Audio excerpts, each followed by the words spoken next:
اعوذ باللہ من الشیطان الرجیم بسم اللہ الرحمن الرحیم انا ارسلناک بالحق بشیرا ونذیرا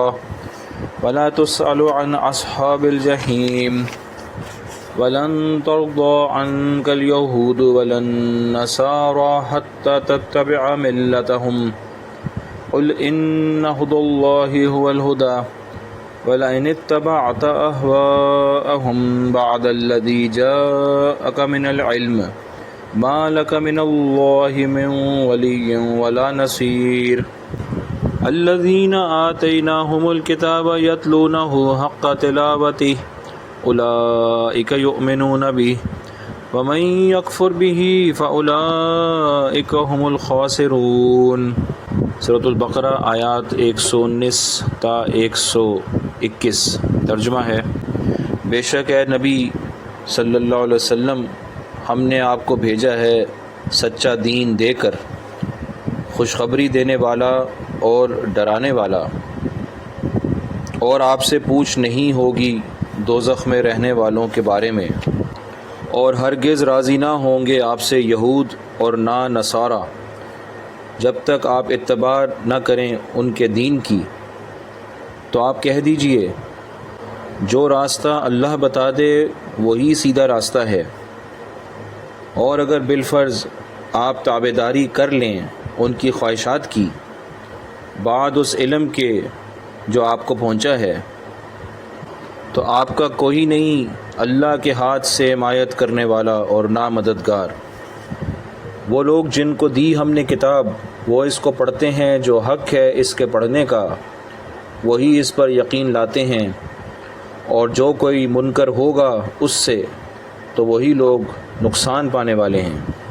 قرآن مجید کی آیات میں اللہ شانہ نے ربط رکھا ہوا ہے۔ 118 نمبر آیت میں اللہ تعالیٰ شانہ نے یہ بتایا تھا کہ کچھ لوگ اپنے علم کی کمی اور جہالت کی وجہ سے یہ فریاد کرتے ہیں کہ اللہ تعالیٰ ہم سے براہ راست کیوں نہیں گفتگو کرتے، یا ہمیں گفتگو کر کے آپ صلی اللہ علیہ وسلم کے بارے میں کیوں نہیں بتاتے کہ یہ میرا نبی ہے تو ہم اس کی پیروی کر لیں۔ تو اللہ تعالیٰ نے یہ بتایا تھا کہ یہ چیز جو ہے یہ ان کی جہالت کی نشانی ہے، کیونکہ جن کے پاس نشانیاں آ چکی ہیں، اور نشانیاں تو آ ہی چکی تھیں، تو بہت سارے لوگوں نے ان نشانیوں کو دیکھ کر آپ صلی اللہ علیہ وسلم پر ایمان لے آئے تھے، تو اب اس طرح کے جو خواہشات ہیں اس کو کرنے کی کوئی ضرورت نہیں ہے۔ تو 119 نمبر آیت میں اللہ تعالیٰ شانہ آپ صلی اللہ علیہ وسلم کو تسلی دے رہے ہیں، کیونکہ یہ پچھلی آیت میں جو کفار نے یہ جو آپ صلی اللہ علیہ وسلم سے جو فریاد رکھی تھی، یہ اتنی عجیب و غریب اور اتنی نامعقول اور اتنی بے ادبی والی جو ہے فریاد تھی کہ اس سے یہ یقینی بات پتہ چل جاتی ہے کہ اس شخص کو ہدایت ملنا بہت مشکل ہے، جو اس حد تک عناد اور ضد اور کفر اختیار کرے کہ وہ یہ کہے کہ جی اللہ تعالیٰ ہم سے بات کر کے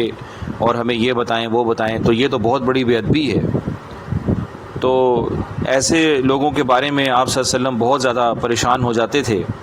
اور بہت زیادہ فکر مند ہو جاتے تھے کہ اب جو ہے اس امت کے لوگ جو ہیں، میری امت کے لوگ جو ہے وہ ایسا نہ ہو کہ جہنم میں جوک در جوک جانے لگیں، یعنی کہ کفار۔ تو اس کے بارے میں آپ صلی اللہ علیہ وسلم بہت زیادہ پریشان ہو جاتے تھے، غمگین ہو جاتے تھے، اور آپ کا دل مبارک بہت زیادہ تنگ ہو جاتا تھا۔ تو 119 نمبر آیت میں اللہ تعالیٰ فرما رہے ہیں کہ اے نبی جی، ارسلناک بالحق کی، ہم نے آپ کو ایک حق مذہب کے ساتھ بھیجا ہے۔ حق مذہب کا مطلب یہ ہے کہ وہ یقینی طور کے اوپر دنیا اور آخرت کی کامیابی کا مذہب ہے۔ بشیرا و نذیرا، یعنی آپ خوشخبری بھی سناتے ہیں، آپ بشیر بھی ہیں اور آپ ڈراتے بھی ہیں۔ اب یہ ڈرانا اس طرح نہیں ہے کہ جیسے انسان سانپ سے ڈرتا ہے یا شیر سے ڈرتا ہے، بلکہ یہ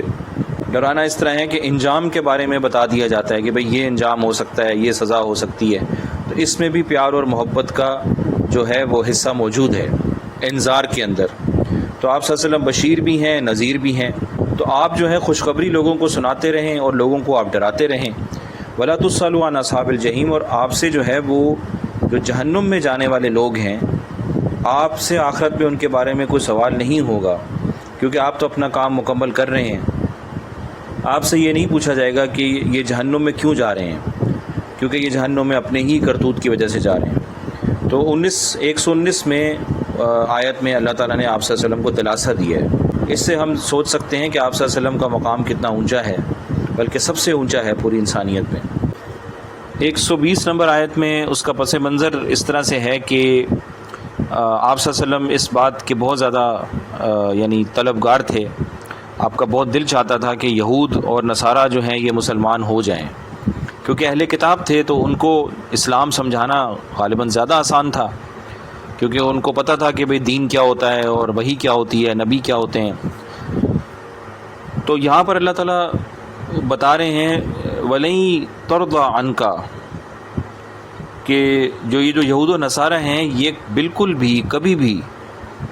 آپ سے راضی نہیں ہوں گے، یعنی آپ کے پیچھے لگے رہیں گے، آپ سے دشمنی کرتے رہیں گے، آپ کے خلاف پروپیگنڈا کرتے رہیں گے، آپ کو علیاذ باللہ شہید کرنے کی کوششیں کرتے رہیں گے، آپ کو نقصان پہنچائیں گے۔ ولا نصارہ، نہ یہود نہ نصارہ، حتی تتبع ملتہم، جب تک کہ آپ ان کا اپنا دین قبول نہ کر لیں، اس وقت یہ آپ کا جو ہے پیچھا چھوڑیں گے اور آپ کو اپنا بندہ سمجھیں گے، ورنہ جو ہے یہ ناممکن ہے۔ اللہ فرما رہے ہیں لن ترضیٰ، لن کا مطلب ہوتا ہے بالکل بھی نہیں، کبھی بھی نہیں۔ تو یہ کبھی بھی آپ سے راضی نہیں ہوں گے، کبھی بھی جو ہے آپ سے خوش نہیں ہوں گے جب تک کہ آپ ان کے دین پر نہ چلنا شروع کر دیں۔ تو اس کے جواب میں اللہ تعالیٰ فرما رہے ہیں کہ آپ ان کو بتائیے کہ ان ھدی اللہ ھو الھدی، کہ بھائی جو دین کا جو راستہ ہے جس کو تم ہدایت کہتے ہو، وہ تو وہی راستہ ہے جس کو اللہ نے ہدایت کہا ہے، ٹھیک ہے اور یہ دلیلیں تمہارے سامنے آپ صلی اللہ علیہ وسلم کے اپنے معجزات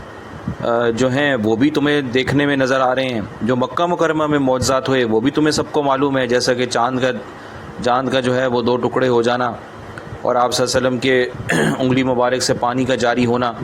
اور دیگر معجزات گاہے بگاہے ہوتے رہتے تھے۔ اور سب سے بڑا معجزہ تو قرآن خود ہے، اور آپ صلی اللہ علیہ وسلم کی سنت ہے سب سے بڑا معجزہ، اور صحابہ بھی آپ صلی اللہ علیہ وسلم کا معجزہ ہیں۔ تو یہ ساری چیزیں تمہارے سامنے ہیں، اور پھر بھی تم ایمان نہیں لے کے آ رہے ہو۔ تو اسلام تو ثابت ہو چکا ہے، ہدایت تو وہی ہے جس کو اللہ نے ہدایت قرار دے دیا ہے، اور یہ ساری چیزیں تمہارے سامنے ہو رہی ہیں۔ تو اس لیے یہ تو ہو نہیں سکتا کہ ہم آپ کے دین پر چلیں۔ اور آگے اللہ تعالیٰ شانہ مزید وضاحت یہ فرما رہے ہیں وَلَئِنِ اتَّبَعْتَ أَهْوَاءَهُمْ، کہ اے نبی صلی اللہ علیہ وسلم اگر آپ ان کی جو دلی خواہشات ہیں، اگر آپ ان کے پیچھے چلنا شروع ہو گئے، اگر آپ نے ان کی بات مان لی اور آپ نے ان کے دین کو اختیار کرنا شروع کر دیا، بعد الذی جاءک من العلم، بعد اس چیز کے جو علم اللہ نے آپ کو یعنی وحی کے ذریعے اللہ تعالیٰ نے آپ کو چنا اور آپ پہ قرآن نازل کیا اور آپ کے سامنے دلائل اللہ تعالیٰ نے کھڑے کر دیے، اور ہر طرح سے اللہ تعالیٰ نے آپ کی مدد فرمائی، آپ کی نصرت فرمائی، آپ کو دشمنوں سے بچایا، آپ کا درجہ بلند کیا، یہ ساری چیزیں آپ کو ملیں، آپ کو علم ملا، تو وہی جو ہے وہ آپ پر آتی ہے، تو یہ علم قطعی آپ پر موجود ہے آپ کے پاس۔ تو اگر آپ نے ان کی خواہشات کا، اور خواہشات کا مطلب یہ ہے کہ یہود و نصارہ نے تو اپنی کتابوں کو بدل ڈالا تھا، اس میں تحریف کی تھی، معنوی تحریف بھی تھی، لفظی تحریف بھی تھی، اس کا مطلب بدل دیا تھا، یعنی اللہ کے قانون کو علیاذ باللہ اپنے ہاتھوں سے بدل دیا تھا، اور ان کا دین جو ہے وہ صرف ایک خیالات کا مجموعہ بن کر رہ گیا تھا، ان کے دین میں اب کوئی حقیقت نہیں رہی تھی۔ اگر آپ اس معاملے میں ان کے پیچھے چلنا شروع کر دیں تو اللہ فرما رہے ما لک من اللہ من ولی ولا نصیر، تو پھر جو ہے وہ آپ کو اللہ تعالیٰ سے بچانے والا نہ کوئی حمایتی ہوگا، ولی کی ایک ترجمہ اردو میں حمایتی کا ہوتا ہے، اور ولا نصیر، اور نہ ہی کوئی آپ کا کوئی مددگار ہوگا، یعنی نہ کوئی آپ کا سائیڈ لے گا اور نہ ہی کوئی آپ کی مدد کرے گا، یعنی اللہ تعالیٰ کے عذاب سے، اللہ کی پکڑ سے، اللہ کے غضب سے آپ کو کوئی بچانے والا نہیں ہوگا۔ اب یہ خطاب جو ہے یہ حضور صلی اللہ علیہ وسلم کو کیا جا رہا ہے، حالانکہ ہم سب کو معلوم ہے کہ حضور صلی اللہ علیہ وسلم کا اللہ تعالیٰ کے احکامات کے خلاف کرنا 1% بھی یہ ناممکن ہے، یہ ممکن ہے ہی نہیں، کیونکہ دلیل قطعی سے یہ بات ثابت ہے کہ اللہ تعالیٰ آپ صلی اللہ علیہ وسلم سے راضی ہیں اور مستقل راضی ہیں۔ تو جس سے اللہ تعالیٰ راضی ہوں پیدائش سے پہلے بھی اور پھر زندگی میں بھی اور زندگی کے بعد بھی، میدان محشر میں بھی، جنت میں بھی، تو ایسا شخص جو ہے وہ اللہ کی نافرمانی کر ہی نہیں سکتا. اور ویسے بھی انبیاء علیہ السلام جو ہیں وہ تو ویسے بھی گناہوں سے پاک ہوتے ہیں. تو یہ پیغام اصل میں امت کے لیے ہے کہ امت میں کسی شخص نے بھی اگر اسلام کی کسی چیز کو چھوڑ کر یہود و نصارہ کی کسی چیز کو پسند کیا، اس کو اختیار کیا، تو بہت سخت پکڑ ہوگی اور یہ کفر کی علامت ہوگی. اللہ ہماری حفاظت فرمائے. اور آیت نمبر 121 میں پھر اللہ تعالیٰ شانہ ان لوگوں کا بتا رہے ہیں جنہوں نے قرآن مجید پر عمل کیا. الذین آتیناہم الکتاب، جن کو ہم نے کتاب دی، یعنی صحابہ کرام اور بعد کے مسلمان، یتلونہ، وہ اس کی تلاوت کرتے ہیں، حق کا تلاوتی، جیسا کہ اس کا حق ہے. تو اس سے پتہ چلتا ہے کہ قرآن مجید کی تلاوت کا بھی حق ہے. جیسے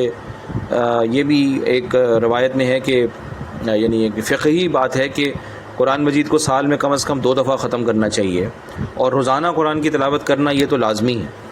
اولئک یؤمنون بہ، تو یہ وہ لوگ ہیں جو اس پر ایمان لے کر آ گئے. مطلب یہ نہیں کہ صرف تلاوت کی، بلکہ اس کو سچ مانا اپنے دل سے اور اس پر عمل بھی کیا. اور پھر آگے اللہ فرما رہے ومن یکفر بہ، اب جس نے ہماری قرآن کی آیتوں سے کفر اختیار کیا، یعنی یا تو اس کو سرے سے ہی غلط سمجھا الیاذ باللہ، یا پھر یہ کہ مسلمان یہ تو کافر کی نشانی، یا پھر یہ کہ مسلمان ہے لیکن اس سے غفلت میں ہے، عمل کرنے کو تیار نہیں ہے، دھیان دینے کو تیار نہیں ہے. تو اللہ فرما رہے فاولئک، تو یہ وہ لوگ ہیں جو ہم الخاسرون، جو خسارہ اٹھائیں گے.